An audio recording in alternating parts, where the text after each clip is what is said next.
मराठी सिनेमांचं भवितव्य कायमच वादात सापडलेलं असतं।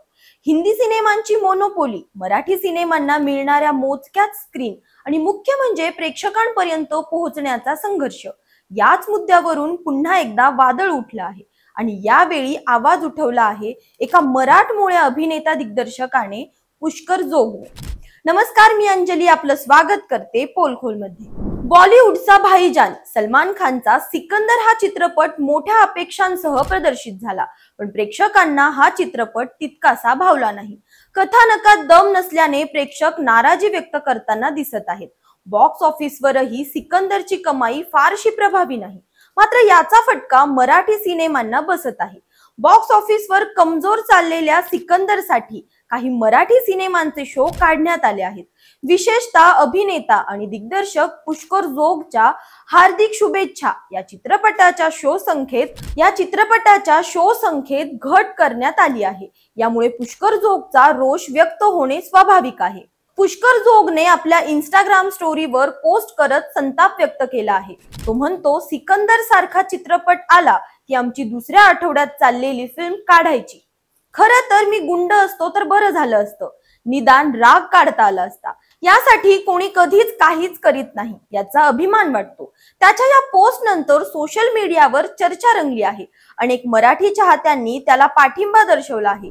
काहींनी चित्रपटगृह व्यवस्थापनाच्या निर्णयावर प्रश्नचिन्ह उपस्थित केले आहे। ही बाब नवी नाही, याआधीही बॉलिवूडच्या मोठ्या बॅनरच्या सिनेमांसाठी मराठी चित्रपटांना चित्रपटगृहातून काढून टाकण्यात आले आहे। केवळ मोठ्या स्टारकास्टच्या नावावर हिंदी चित्रपटांना मोठा वावर मिळतो, तर मराठी सिनेमा कितीही चांगला असला तरी त्याला प्रेक्षकांपर्यंत पोहोचायची संधी मिळत नाही।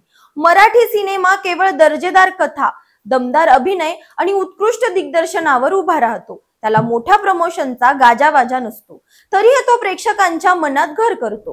हार्दिक शुभेच्छा हा सिनेमा चांगली कमाई करत असल्याचा दावा केला जात असतानाही त्याचे शो कमी करणे योग्य आहे का?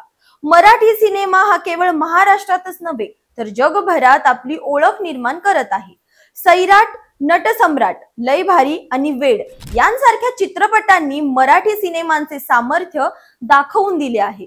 तरीही मराठी सिनेमाला चित्रपटगृह मिळवण्यासाठी संघर्ष करावा लागतो, हे दुर्दैवी आहे।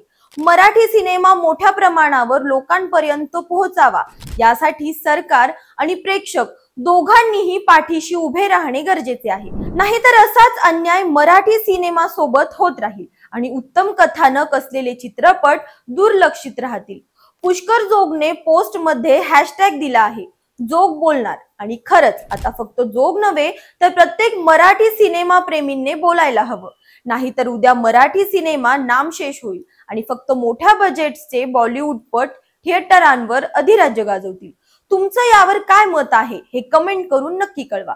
अशाच माहितीपूर्वक व्हिडिओसाठी आमच्या चॅनलला लाईक, सबस्क्राईब आणि शेअर करा।